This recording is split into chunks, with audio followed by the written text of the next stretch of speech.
सुप्रभात विद्यार्थियों आप सबका स्वागत है आपके अपने YouTube channel Hindi classes NCERT and RBSE form मेधाविकों से। विद्यार्थियों, मुझे पूरी उम्मीद है कि आप स्वस्थ हैं और आपका अध्यापन सुचारू चल रहा है। देखिए विद्यार्थियों, आपको पता है आज अपने कर रहे हैं क्लास 10 कोर्स बी, और कोर्स बी के अंदर एक चैप्टर चल रहा है अपना तंत्रा वामियो कथा। सपस की जो किताब है उस किताब के अंदर आपकी जो ये क्लास 10 और 10th क्लास के अंदर आपका जो ये थर्ड नंबर चैप्टर है, थर्ड नंबर कौन सा नंबर चैप्टर है विद्यार्थियों? थर्ड नंबर चैप्टर है आपकी जो सपस की बुक लगती है कोर्स बी के अंदर क्लास 10, और लिखने वाला कौन है? नीनादर। ये जो जैसे आपको पता है ये कहानी है, इस कहानी का एक या दो भाग बना के मैंने अपलोड कर दिए हैं। आपको पता है विद्यार्थियों, जैसा कि आपको पता है ये कहानी है, तो इस कहानी के अंदर मुख्य पात्र कौन से हैं? मुख्य पात्र की बात की जाए कहानी में, मुख्य पात्र कौन है? तंत्रा और वामियो। कौन है भाई मुख्य पात्र की बात की जाए तो मुख्य पात्र एक तो कौन है आपके सामने? तंत्रा है। कौन है? तंत्रा। और दूसरा जो मुख्य पात्र की बात की जाए तो वो कौन है भाई? वामियो। ये ही दो मुख्य पात्र है, इनकी ही पाठ लिखा हुआ है। मैंने बताया था तंत्रा के बारे में, अपने पास तनवार रखते हैं, और दीप समूह के बारे में बताया था। तो विद्यार्थियों आज देखिए इसके आगे भाग। अगर आपको मेरे द्वारा बनाई वीडियो पसंद आई है तो इसे ज़्यादा ज़्यादा लाइक कीजिए, कमेंट कीजिए, शेयर कीजिए विद्यार्थियों। और चैनल पर अगर आप नए हैं तो चैनल को तुरंत सब्सक्राइब कर लीजिए। खूब मन लगा कर पढ़िए। देखिए विद्यार्थियों, तंत्रा वामियों की कथा। जैसा कि मैंने बताया था तंत्रा एक तलवार रखते उसे देवी तलवार माना जाता है, और नोकवाग उस तलवार में अद्भुत ताकत को मानते हैं। तंत्रा की तलवार में एक विलक्षण रहस्य थी। एक शाम तंत्रा दिन भर के अथक परिश्रम के बाद समुद्र किनारे टहलने निकल पड़ा। सूरज समुद्र में लगे क्षितिज तले डूबने को था। समुद्र से ठंडी बहारें आ रही थी। पक्षियों की सायकालीन चांके सने सने छीन होने लगी। धीरे धीरे क्या होने लगी भाई? छीन का मतलब कमजोर होने लगी। सने सने का मतलब क्या है? धीरे धीरे। धीरे धीरे क्या होने लगे भाई? वो जो वाजे थी, वो जो चित्तर थे, वो क्या हुए थे भाई? कमजोर हुए थे। क्या हुए थे? कमजोर हुए थे। एक दिन शाम को तंत्रा दिन भर के अथक परिश्रम के बाद समुद्र किनारे टहलने निकल पड़ा। एक दिन शाम को कौन भाई? तंत्रा। कौन? तंत्रा। एक दिन शाम को तंत्रा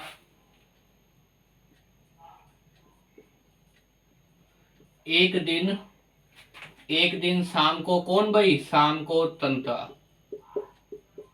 तंत्रा देखिए कहाँ भाई?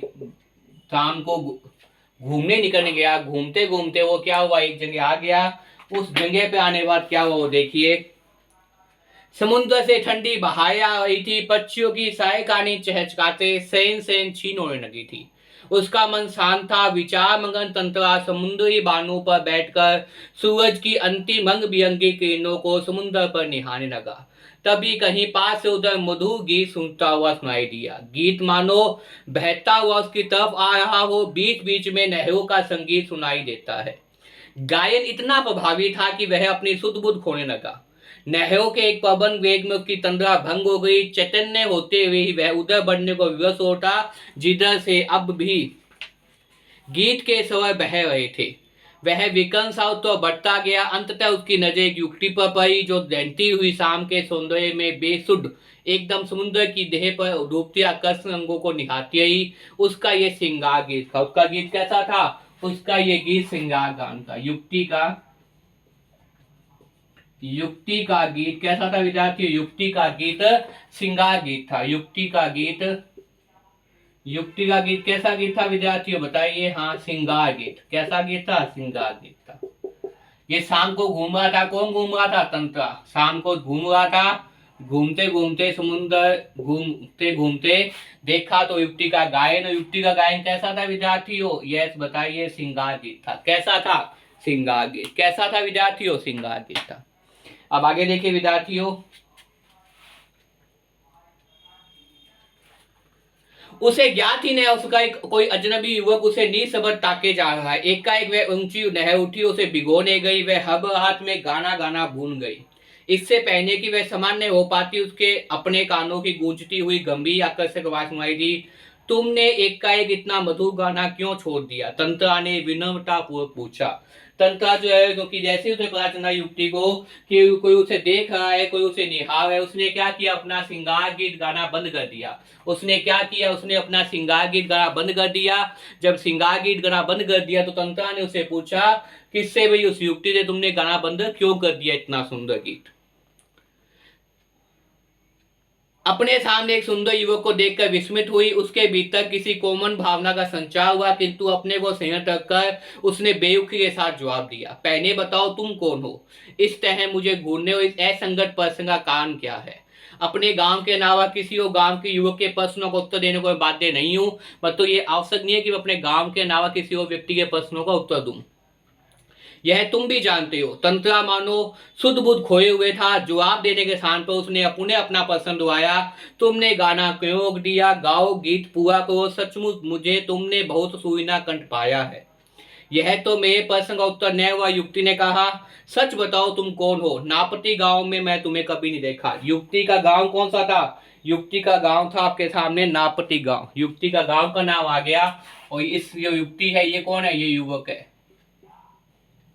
ये युवक है और ये कौन है भाई? युक्ति है। और युक्ति का गांव कौन सा है? बताइए, युक्ति का गांव कौन सा है भाई? नापति गांव। युक्ति का गांव कौन सा है? युक्ति का गांव आ गया है। तुम बताओ, नापति गांव। युक्ति का गांव कौन सा है भाई? नापति गांव। ये बहुत ही महत्वपूर्ण प्रश्न बन सकता है कि उसका गांव कौन सा है? युक्ति का गांव कौन सा है? नापति गांव। युक्ति का गांव कौन सा है विद्यार्थियों? बताइए, नापति गांव। युक्ति का गांव कौन सा है? बताइए, नापति गांव। युक्ति का गांव कौन सा है भी? युक्ति का जो गांव है वो कौन सा है? नापति गांव। युक्ति का गांव कौन सा है? नापति। तो वो कह रहे हैं, नापति गांव के अंदर मैं तुम्हें पहले कभी नहीं देखा, तुम अपना परिचय दो।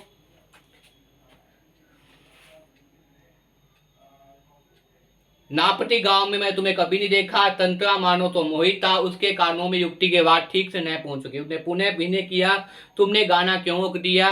गाओ ना। युक्ति झुंझाऊ थी, वह कुछ सोचने लगी। अंततः उसने निश्चय पूर्वक एक बार पुनः लगभग विरोध स्वरूप में कहा, दीनता की हद है। मैं जब परिचय पूछ रही हूँ तुम बस एक ही आग अपना रहे हो, गीत गाओ। आखिर क्यों? क्या तुम्हें गांव का नियम मालूम नहीं? इतना बोलकर वह जाने की ओर तेजी से मुड़ी। तंत्रा को मानो कुछ होश आया। उसे अपनी गलती का एहसास हुआ और वह उसके सामने रास्ता होकर मानो गिगाए लगा। मुझे माफ कर दो, जीवन में पहली बार मैं इस तरह विचलित हुआ हूँ। तुम्हें देखकर मेरी चेतना नुक्त हो गई। मैं तुम्हारा रास्ता छोड़ देता हूँ, बस अपना नाम बता दो।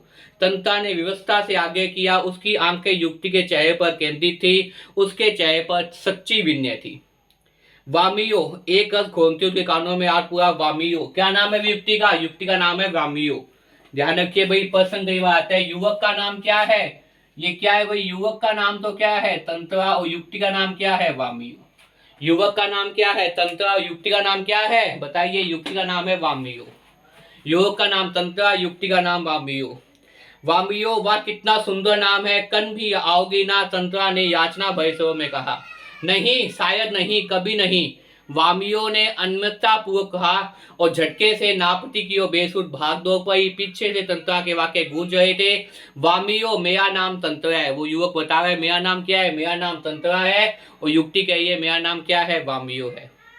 कल मैं इसी सिद्धांत पर प्रतीक्षा करूंगा, तुम्हारी बात जोटूंगा, जरूर आना। कल मैं इसी सिद्धांत पे आऊंगा, तुम्हारा रास्ता देखूंगा, तुम जरूर आना। वामियो की नहीं, भागती ही गई। तंत्रा उसे जाते हुए निहारता रहा। वामियो घर पहुंचकर भीतर ही भीतर कुछ बेचैनी महसूस करने लगी। उसके भीतर तंत्रा से मुक्त होने की एक छोटी छटपटाहट थी। एक झंझनाहट में उसने दरवाजा बंद किया और मन को किसी और दिशा में जाने का प्रयास किया। बार बार तंत्रा का याचना भरा चेहरा उसके सामने तैर रहा था। उसने तंत्रा के बारे में कई कहानियां सुनी हुई थी। उसने भी सुनी हुई थी वामियो ने तंत्रा के बारे में। उसकी कल्पना में वे एक अद्भुत साहसी युवक था, किंतु वही तंत्रा उसके सम्मुख एक अलग रूप में आया। सुंदर बनिष्ठ किंतु बेहद शांत सभ्य भोला। उसका व्यक्तित्व कदाचित वैसा ही था जैसा वह अपने साथी के जीवन साथी के बारे में सोचती रहती थी, किंतु एक दूसरे गांव के युवक के साथ संबंध ये परंपरा के विरुद्ध था। गांव की ये परंपरा थी कि गांव के अंदर, गांव से बाहर किसी भी युवक या युवती के साथ आप संबंध स्थापित नहीं कर सकते, शादी विवाह नहीं कर सकते। अतः उसने उसे भूल जाना ही शेष कर समझा। अतः वामियों ने क्या समझा कि उसे भूल जाना चाहिए, क्योंकि तंत्रा क्यों सी गांव का नहीं है, क्योंकि तंत्रा जो है वो नापति गांव का नहीं है, इसलिए उस युवक ने सोचा कि उसे क्या करना चाहिए, भून जाना चाहिए। क्योंकि वो तंत्रा नापति गांव का नहीं है, इसलिए युवती ने सोचा उसे क्या कर देना चाहिए भाई, भून जाना चाहिए, उसे भून देना चाहिए। किंतु ये असंभव था। तंत्रा बार बार उसकी आंखों के सामने आ रहा था, नीबच याचक की तरह प्रतीक्षा में डूबा रहा। किसी तरह रात बीती, दोनों के हृदय व्यथित थे। किसी तरह एक आंचरिक, एक ठंडा उबाऊ दिन गुजरने वाला था। शाम की प्रतीक्षा थी। तंत्रा के लिए मानो पूरे जीवन की अकेली प्रतीक्षा थी। उसके गंभीर और शांत जीवन में ऐसा पहली बार हुआ था। वह अचंभित था, साथ ही रोमांचित भी। दिन ढलने के काफी पहले ही नापति की उस समुद्री चट्टान पर पहुंच गया। वामियों की प्रतीक्षा में एक एक पन भाई हुआ था। वामियों क्या हुआ, नेक्स्ट डे भी पहुंच गया, और पहुंचने के साथ क्या कर रहा है भाई, प्रतीक्षा कर रहा है, इंतजार कर रहा है कि कब जो है वो नापति गांव से वामियों आएगी, उससे मिल पाएंगे। तो विद्यार्थियों, मुझे उम्मीद है आपको यहाँ तक बात समझ में आ गया होगा। इससे अगले वीडियो में बताऊंगा कि वो आते हैं या नहीं आते, क्या कुछ घटनाक्रम होता है, वो आपको अगले वीडियो बताऊंगा विद्यार्थियों। तो अब तक मुझे उम्मीद है आपको यहाँ तक बात समझ में आ गया होगा। ये जो पार्ट है वो है आपका क्लास 10th तंत्रा वामियों की कथा। लिखने वाला कौन है, निधार बंदोई, कोर्स बी सपस किताब के अंदर। मुख्य पात्र, सबसे पहले तो ये कहानी है, कथा का मतलब कहानी होता है, मैंने बताया हुआ है। और कहानी के मुख्य पात्र कौन है, तंत्रा युवक का नाम, वामियों युक्ति का नाम। युक्ति का गांव कौन सा है, नापति गांव है। शाम को तंत्रा घूम रहा था, घूमता हुआ कहाँ पहुंच गया, युक्ति के गांव के पास पहुंच गया। और युक्ति का गीत कहता था भाई, श्रृंगार गीत था। मुझे उम्मीद है विद्यार्थियों यहाँ तक आपको समझ में आ गया होगा। तो बार बार इस वीडियो को देखिए और याद करने का प्रयास कीजिए। घर पे रहिए, स्वस्थ रहिए, खूब मन लगाकर पढ़िए। वीडियो पसंद आती है तो वीडियो ज़रा लाइक कीजिए, कमेंट कीजिए, शेयर कीजिए विद्यार्थियों। चैनल पर अगर आप नए हैं तो चैनल को सब्सक्राइब कर लीजिए। खूब मन लगाकर पढ़िए विद्यार्थियों। धन्यवाद।